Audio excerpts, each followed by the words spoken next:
I have a story to share. Okay. What kind of story? Rakugo story? No, it's not a Rakugo story. It's something that I read somewhere. Okay. I don't remember where. Okay. But so this happened at a restaurant, and the person who was working in the kitchen dropped a plate while she was washing it, right? And then the plate broke, of course, shattered in pieces. And when that happens, usually in a Japanese restaurant, you would have the kitchen people saying out loud to the customers, "Sumimasen deshita," or "Shitsurei shimashita." Yeah, You know, I've heard that. apologizing to the customers for making a loud noise, right? And then they would probably apologize to the colleagues.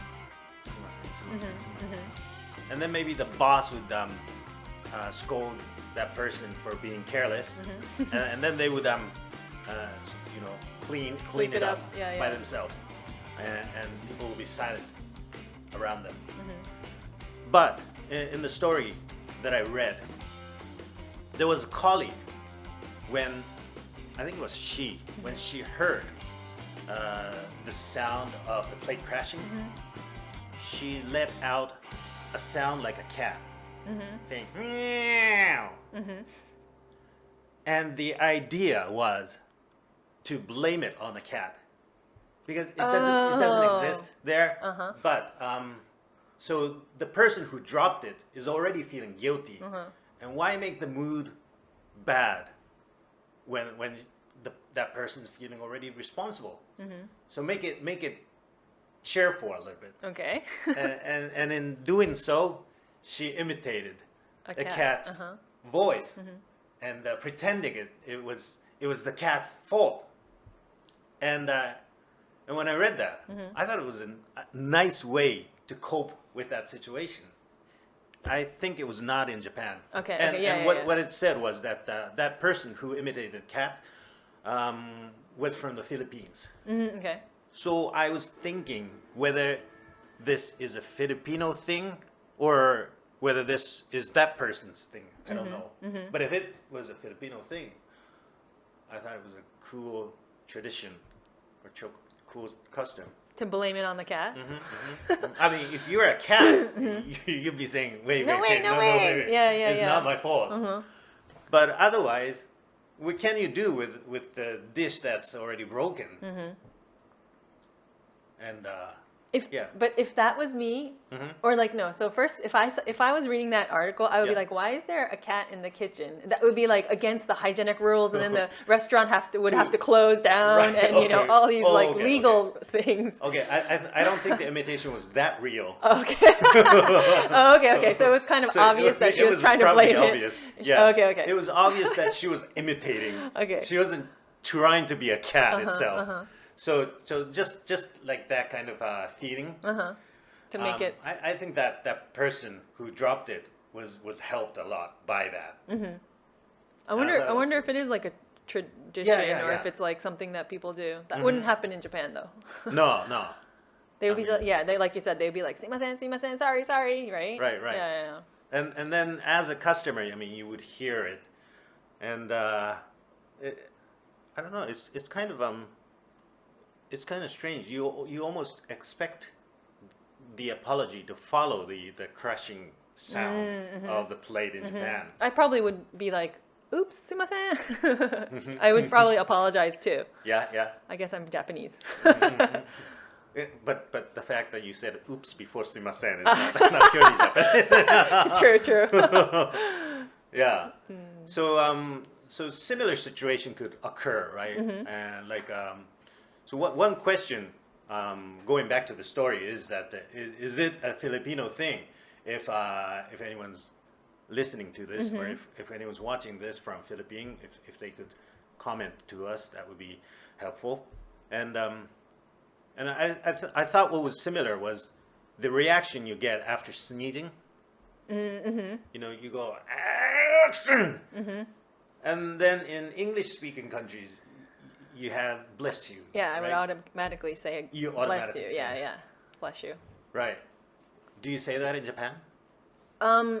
if they were my American friends, I'd be like, "Oh, bless you," but Okay, not okay. to my Japanese friends or not to my parents or I wouldn't What be would that be in Japanese? in Japanese. Yeah. Bless you. 神のご加護. Something like that. I've never really thought about what it means, but it's like Something like that. something right? like that. Yeah. Yeah, I think I've been in Italy, and I've faced that situation in Italy, and they say salute, Oh, which is like salute. to your health. Oh, okay. Salute, I think, salute, and then grazie. So in English it would be bless you and then thank you, right? But we don't have that word in Japanese, so. Maybe the only word we have in Japanese is like, "Hey, someone's talking about you." When someone sneezes, doesn't that happen? Oh, yeah. They have a saying Right. in Japanese. Yeah. Okay. Someone's rumoring about you. or Yeah, something yeah, like yeah, that, yeah. right? What is that? What was that? It's if you sneeze, it means someone's talking about you. Yeah, and it depends on the place you're living. I think in some places, if you sneeze twice, that means someone's talking something bad about you. Oh no, okay. And then Yeah. which one's the positive? How many times do you The have to first sneeze? one's just someone's talking Okay. in general about you. Second one, someone's talking bad things about you. Third one, someone fell in love with you. That's a big change from the second and third. Is there like a positive one? So I guess the third one's a positive one. Oh, okay. So someone fell in love. So might as well sneeze 3 times if you're gonna do it twice. Yeah, I would purposely sneeze Right, 3 times. right, Yeah. right. So yeah, I've heard of that rumor or like I don't know what it is, the belief in Japan. So sometimes when you're close friends with that person, the person who sneezed, maybe you would say that. I think we should have a word because it helps to have a situation where you sneeze and then to end that conversation with a thank you and a positive note. I think it's nice. Rather in Japan, so there's no reaction. So the only maybe thing that could happen is the person who sneezed would say, "I'm sorry," or "Excuse me," to the people around them. Yeah. But if we could end it with a thank you, I think that would be The lovely. person that sneezed would say thank would be you. saying thank you because people wished them, something like good health and good luck. Or one thing I heard in Latin American countries, they say first time someone sneezes, they say salud, which is like salute, right? In Spanish, I think. And then the second time they would say dinero, which is money. Dinero. Dinero. Okay. Third time would say amor, Love. so love. So it would go health, money, love. Oh, so it's all positive things. Yeah, So yeah, if it's someone all positive. sneezes, So that's what they say. I Positive didn't know wish. that. And it would probably end with a gracias. But I thought the priority was interesting because you go from not love before money, but money before love. Before love. I've never heard of that. Wow. Must be tough for you who has hay fever. Oh yeah, Did but you- actually, no. Right now, I'm like totally fine. Yeah. And I think also because we're always wearing masks, I'm actually not because suffering it's this moist? year at all. Yeah. Maybe. Maybe. Or some Yeah. for some Or reason. I'm just protected pretty much 24/7. So it wasn't bad this year. This year, yeah, I haven't actually experienced it. Now that you mention it, Wow. I haven't experienced hay fever yet. I mean, you were taking. No, I medicine. wasn't You taking weren't any taking medicines this medicine, year. okay. Yeah, and my eyes hasn't been any like itchy at all or anything Wow. either. Yeah, so wow, good thing. I don't know, but knock on wood. It's like who knows? It's, Right. It might come soon. That word too. Knock on wood. Knock on wood. That's wood. similar, right? I mean, saying something that could turn out bad, right? Yeah. I don't When want you say something. Yeah, I don't want to get hay fever this year, and I've been talking about not getting it, so I want to Right. jinx it. Like I don't want to. Right. Yeah. So knock on wood. saying that too is a kind of a similar thing, I think. To make something that could be negative turn it into positive.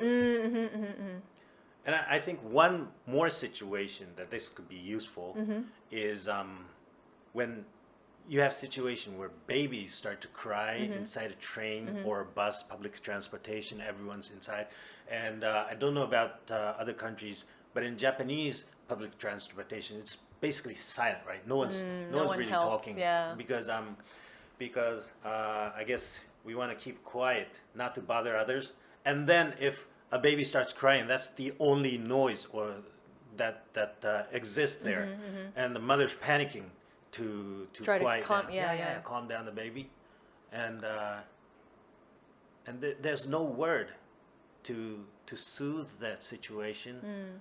And I'm hoping that if we can find a good word like bless you for that moment, then that would save the mother a lot, because there's nothing you can do to stop the baby, right? I mean, no one can do anything about it. I mean, it's a baby. So if there is a kind word or a nice word that can solve that situation, I mean, did you have that kind of situation when you went? I mean, of course, like, yeah, I was always were, taking my kids on the train, Yeah. you know, and then it's so different in Japan. Like, no one helps you, and it's kind of like, you know, it's tough to be on the train, you know, with your kids, and if they're crying, especially, it's like People staring. I mean, they don't stare, but it's like, I think it's like a difficult situation more than the States. It's not my business. Yeah, exactly. Right. It's like everyone's minding their own business and they don't even try to help. Or like, you know, I would bring the buggy down the stairs. No one would help me. But I mean, anyway, so like on the train, I wouldn't really care what other people think. I mean, I think that's the only thing that the mothers can do, because if they have to get from one place to the other on the train, that's all they can do, you know? Right. So because I've experienced it, what I say to mothers like that, I'd be like, oh, you know, 大変ですね, like, you know, it's like, it's so tough, like, is there anything I can do? Like, I would offer them, like, that would help a lot. Especially if they're like trying to, like, you know, calm the baby down, and then the stroller's here. Obviously, I don't want to be holding the baby, because, you know, that'll make the baby cry more, but it's like, you know, do you want me to hold the stroller? Or like, I would just kind of say nice words to her, just to let her know there's someone there for you, you know, don't worry, everyone's not an enemy, you know. Right. Because the mother that's good. always tends to probably feel like everyone's looking at her like with an evil eye, whereas people are probably like, oh, you know, she must be so like having such a tough time, you know. It's not everyone that's I think half of the people are feeling that way. Yeah, right. I wonder what I could do. Just don't know what they can say. Yeah. So like, has there been any instances where somebody talked to you in that kind of circumstances? I don't think so. I guess I have seen an elderly woman go up to a young mother in that kind of situation and say like, oh, that's a very, very genki na akachan ne. Oh, you mean like the grandmas? Yeah, grandma. Oh, yeah. Type. You know, they would go. Grandmas like, come up. All grandmas come up. Yeah, I've had that situation. Or something like that. Yeah. I mean, they have the hospitality. Yeah. Right. I wonder what it is. It's always the grandmas. Like you say, now that you mention it, it's like I remember, like if I'm on the bus. No grandpas. It's always the grandmas. So, one solution I thought, maybe, you know, when a baby starts crying out loud, and the mother is very, very troubled, or, you know, she's panicking, I would, if I'm sitting right by the baby, or if I'm standing right by the baby, if I say out loud, maybe he smelled my fart. That's a good one. Would you really say that in public? Well, because that would save them by embarrassing me. Yeah. More than them, so that would take the attention from them to me. That I would test that. Yeah. I want to see what the reaction would be. I'll do that next time if I run into that kind of situation. That would be the best icebreaker. I mean, it would be like the perfect way to, you know, make the negative situation into a positive one. Yeah, by making it more negative. Exactly. That's good. Yeah. That's a good way. Yeah. I'll try that next time. But I feel like, I mean, I haven't been on the train. I hardly go on the train now. But it's like I don't think there's that many people bringing babies and like kids on the train nowadays, especially with the, you know, COVID.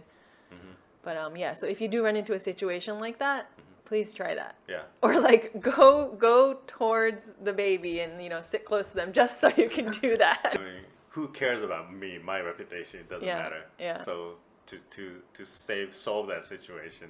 That's like the cat, That's like making the cat sound. Yeah. I mean, if I make a cat sound in that situation, it won't make any sense. Yeah, it'll be irrelevant. Yeah. Blame it on a fart would be good. Mm-hmm. Yeah. Especially also because I don't know, it depends on some cultures.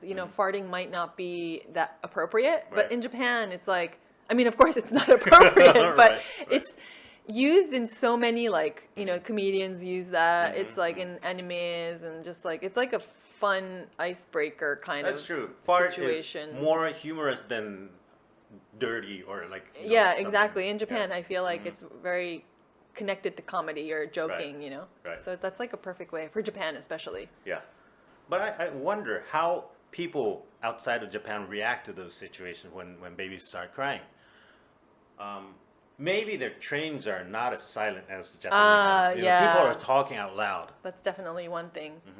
But I mean, I totally always see people talking to people with babies or helping them, like the situation exactly, like the baby carriage. If I'm like struggling to bring it down, some guy would help me. It's like it's everyone is in their own lives, and but they totally help other people more than Japan. I think it's something with us not as nice, but being too self-conscious about doing something good in front of others, and feeling there's kind of a thought to do something good, you have to do it hidden secretly. In Japan, like donating money, you have to do it secretly because I don't know, for some reason. I wonder why that is. Maybe we should change that. Yeah.